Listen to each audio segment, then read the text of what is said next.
Another great time tonight, and we are shining spotlights on a sector that touches the very foundation of human existence, growth and development. Transformative efforts are underway in Nigeria's education sector, where varying reforms and initiatives are working in tune with the realities of the day. The Federal Ministry of Education is tirelessly striving to bring a sea of change in the way we teach, learn, and grow. This is Reshaping Democracy. I'm Ayodeji Makinde.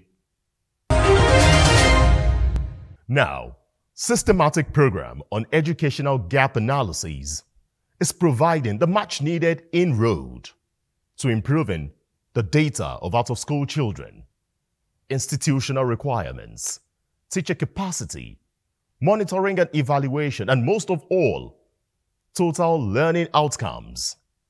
These are some of the issues the Minister of State for Education, Professor Suwaiba Said Ahmed, says are being addressed to reposition the sector while answering citizens' questions harvested all over Nigeria. I am Dr. Mustapha Babatunde Ajadi. My question to the Honorable Minister is, what specific reform are you being are being implemented in the education system in Nigeria, and what measures are you putting in place to ensure that these policies are achieved? Renewed Hope Agenda on Education. The major vision is inclusive, quality education for all. So coming on board, the first thing we did is to do like a gap analysis. Of course, we don't need to actually physically go out and collect data because there are a lot of researchers on the ground with regard to the quality of education in the country. I'm sure this is not a closed information, it's an information that is at the tip of everyone's hand. We have about 45 million children in Nigeria considered as learning poor. When we say learning poor, we're referring to these children are unable to read age-appropriate text. Apart from that also, it's also very obvious that there are other issues, but let's talk about the quality of teachers. So part of the quality of education, part of what we did is just to do the gap analysis and also to identify what are the major gaps in terms of effective implementation of the curriculum. Because if we have effective implementation of the curriculum, then the expected outcome should be improvement in learning outcome.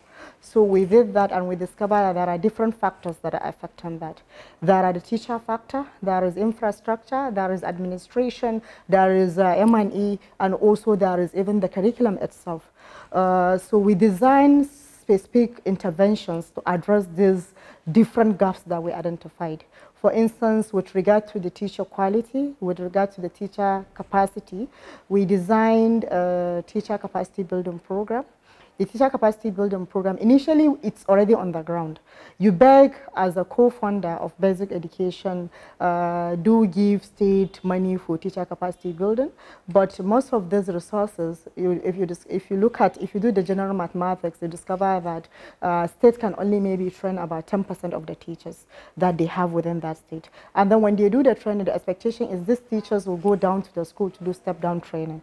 But at the end of the day, you discover that, number one, the initial training done itself is not qualitative, in that the main objective of the training is not achieved. Most of the teachers go for that training with just the sole ambition that stipend will be given to them for the transportation and accommodation, and then there is no standardized training manual for these teachers. Each state is just designing its own manual for the training, whether it's qualitative or not qualitative. Nobody is playing that oversight function to ensure that the manual design fits into the needed training that the teachers require. So we decided that we have to develop, number one, a standard training manual for the teacher, which we did. And in developing this standard training manual, it's not just about doing what is happening in another country. No, we looked at our gaps in our structure. For instance, issue of value and morality, value of teaching, because some of the gap analysis with the teachers are in school but they are not in class. Teachers are in class but they are not teaching.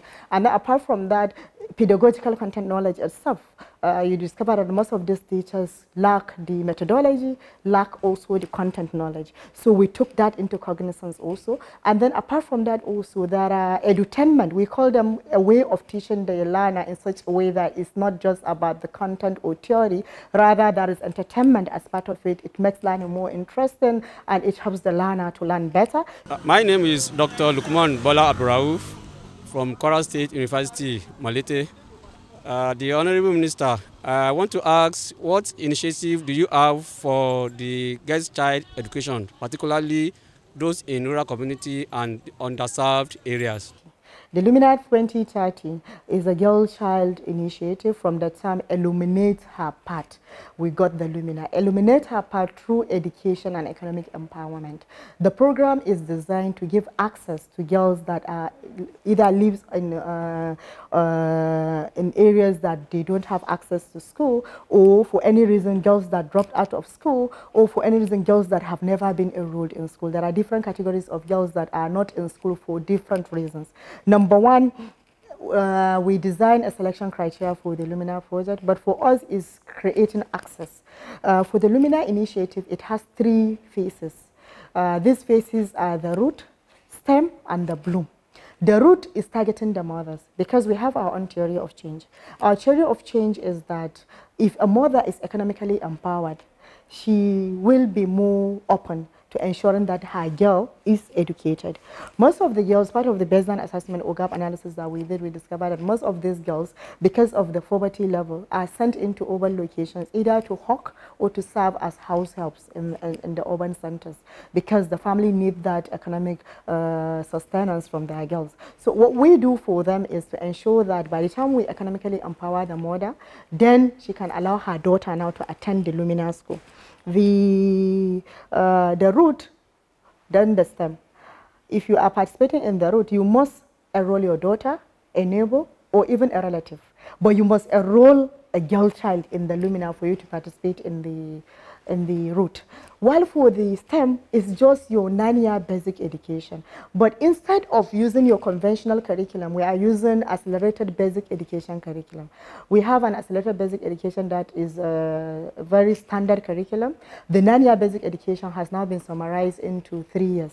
So 3 years of primary 1 to 3 into 1 year, 4 to 6 1 year, and JSS 1 to 3 1 year. Part of this, at the same time, the accelerated basic education, we are also including skill development for the girl. Just like we are giving skill to the mothers, we are also going to give skill training for these girls in these classes.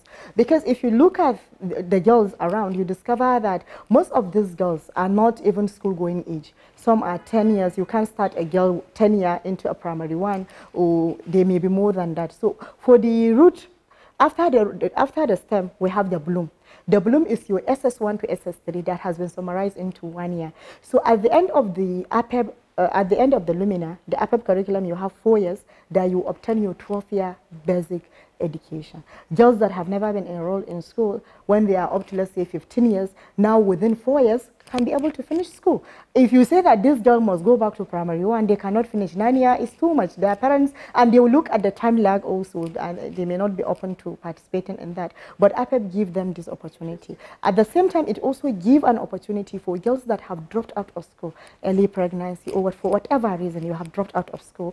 It can give you another pathway. Do your remedial class, and then go back and re-enroll into your conventional class. Maybe you drop out for a year or 2. Your mates are already ahead of you, and then you lack the basic knowledge to fit into their class. You can come into Lumina, do that 1 year that you require to supplement the missing gap, and then you can go back into your conventional school. We have a set criteria. We have an MOU with the state. Already we are piloting in 12 states. The state have been selected. 2 states from each of the 6 geopolitical zones. We are starting with 12 states. We have met with the commissioners of education. We are going further to meet with the state governors, although we have interacted already with the state governors. For this particular program, we are all set to start in September, God willing. My name is Najat Aminu Suleiman from Kano State. What are the plans in place to bridge the infrastructural gap in federal institutions, especially inadequate classroom, libraries, laboratory, for creation of conducive learning environment? The federal government gives gives the policy direction, while the states are really the implementers. At the federal level, we only have the tertiary education, and then we have federal unity colleges, which are about 108 in number. But then actual education is the states that have ownership of the schools, have ownership of the students. But what we do is to give the policy direction. UBEC, if you look at the basic level, then UBEC is there to support the state, and that is why we have this counterpart funding, where states do 50% and then UBEC do 50%. As I earlier mentioned, we discovered that the way UBEC was designed in terms of the disbursement formula is too strict. It doesn't give room for context. It doesn't give room for flexibility. Each and every state has its peculiarity.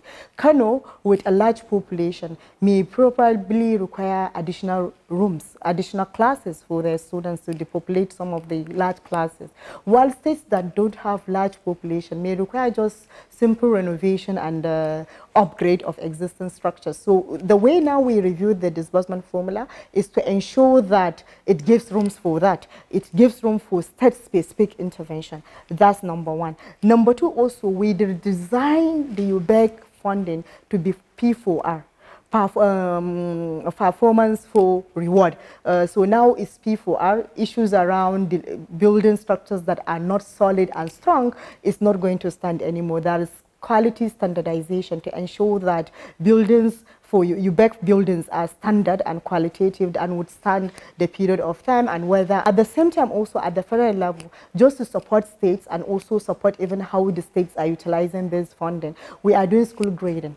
The school grading, we have identified about 7 criteria for school grading, where we are going to grade each and every school. The grading looks at not just about infrastructure or wash facilities, but also about the teachers themselves, their quality, their competency, the school administration. We also looked at, apart from school administration, we're also looking at the learning outcome, achievement of these learners, both in internal examination and also in external examination. So a school will be graded. The main focus of this school grading is to be able to target intervention in school. If a school is lacking in terms of their teachers, then it will be obvious. And we have created a dashboard. Part of our overall agenda here is not just about improving, but also having data that can inform decision. My name is Ibrahim Hussein from Kano State. Honorable Minister, my question is on access to education. What strategy is the ministry employing to identify and enroll out of school children, particularly in both rural and urban areas? We have a lot of initiative on out-of-school enrollment. Number one, the first thing we did is we have a lot of agencies under the Ministry of Education. These agencies each has a mandate of, most of them are doing something on out-of-school children, but these activities are disjointed. Most of them, they are operating silos. So now we created a big technical working group. Every agency, the agency of Al-Majid and Out-of-School Commission, Nomadic Education Commission, UBEC, NMEC, that is Mass Education Commission, all of them are still part of that. And so we develop a holistic plan in terms of re-enrollment of out-of-school children. For instance, this National Commission for Al-Majid and Out-of-School Children, they have series of activities they are doing for this re-enrollment of school campaign. And at the federal level also, we are doing our own. So the commission, right now, what they are doing is they are mapping all out-of-school children. Al-Majri and Out-of-School Commission are mapping Al-Majri and Out-of-School children.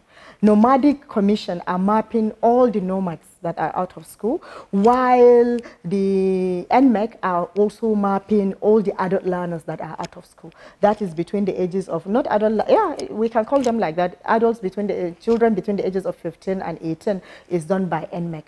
When we have this pool of students that are out of school, including their NIN, by the time you have the NIN, all the information that you need are there. Those that don't have NIN, we are working together with NIMSI.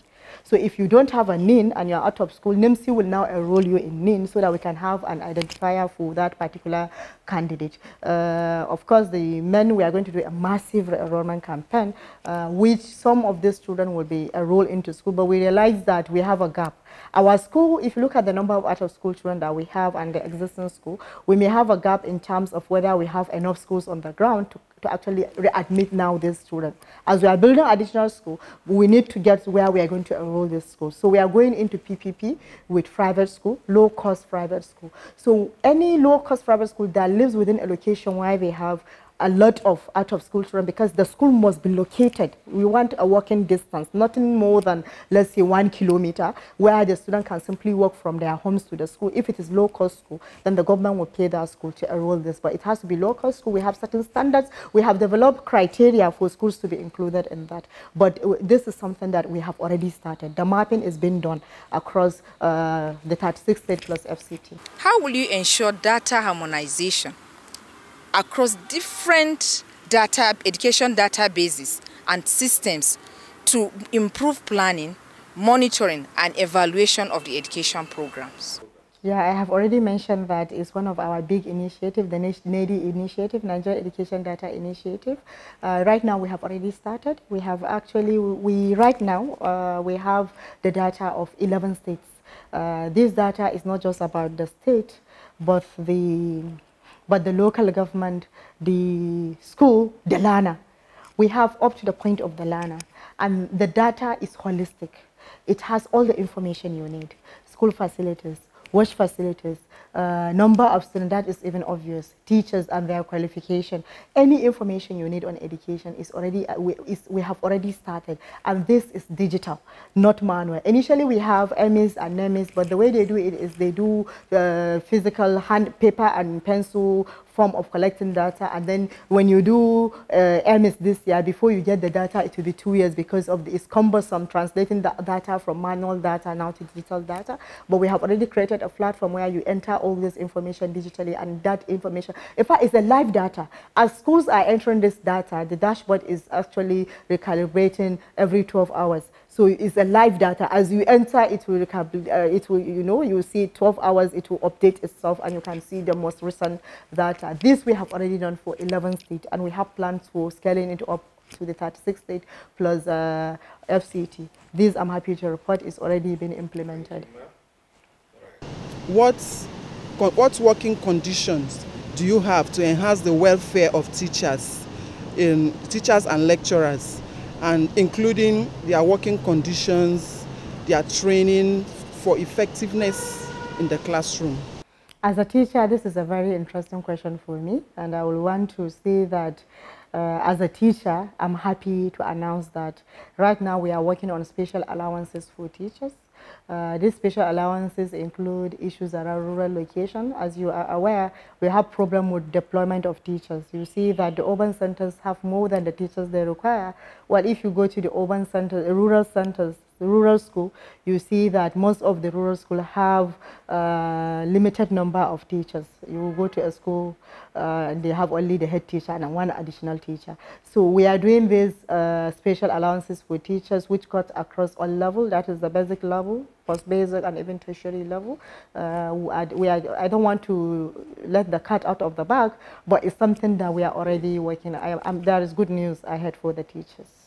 This is work in progress. It's work in progress. It's a good one. I'm happy with this one. All right, let's move to just before you leave, just to mention that also for the tertiary teachers, that is teachers at universities and polytechnics and colleges of education, we have created a special loan for the teachers, interest-free loan up to the maximum of 10 million, zero interest. The government is paying for the interest with the Bank of Industry, and for this, there is also a moratorium of 2 years. You can collect the loan today, but you will start paying in the next 2 years just to get yourself. If you want to go into a business or whatever you want to do with the money, you can start seeing profit before you actually start paying back the loan. And it's zero interest, completely free. It's also targeting the welfare of the teachers. My name is Comrade Bright Enya from Asaba, Delta State.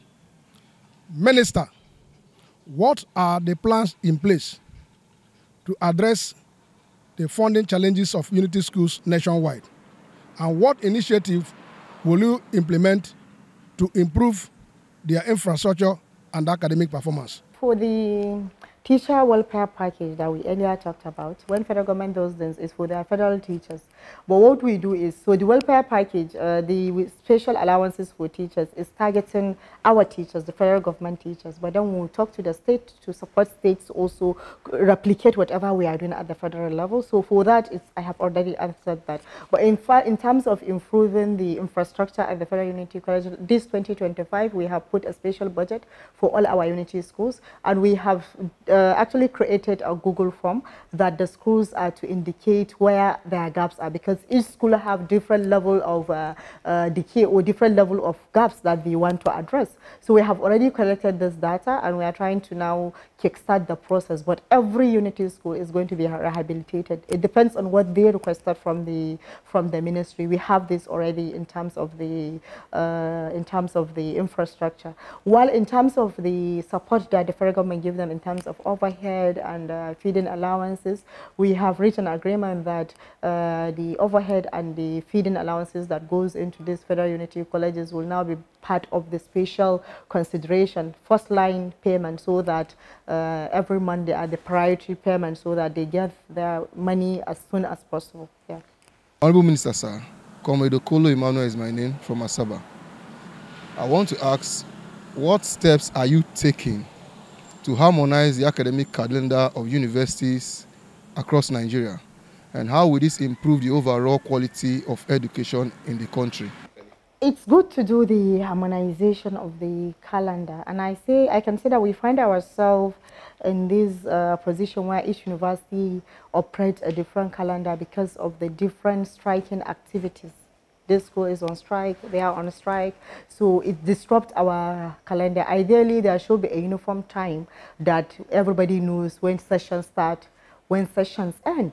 But as I said, because of the different problems across board, strikes, sometimes a particular school is striking, it's affected the calendar. But gradually now, with this understanding between the government and the union, you can see that in the last 2 years, we have not had any strike. With this improvement in understanding between the government and the union, I think things will gradually improve and we'll reach there. We are not there yet, but with this, we can't say that okay, everybody should stop activity now. We'll start activity in September. It's not going to be possible. But with now lack of strike, I think gradually this difference in calendar on when the session, it will be phased out, inshallah.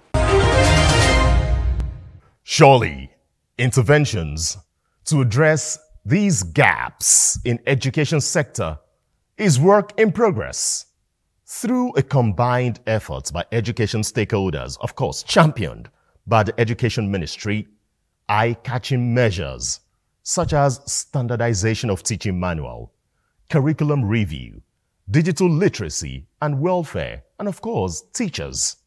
For them, how about infrastructural renewal, special program for girl-child education, and massive school enrollment campaign? These are charting a new course in the Renaissance process.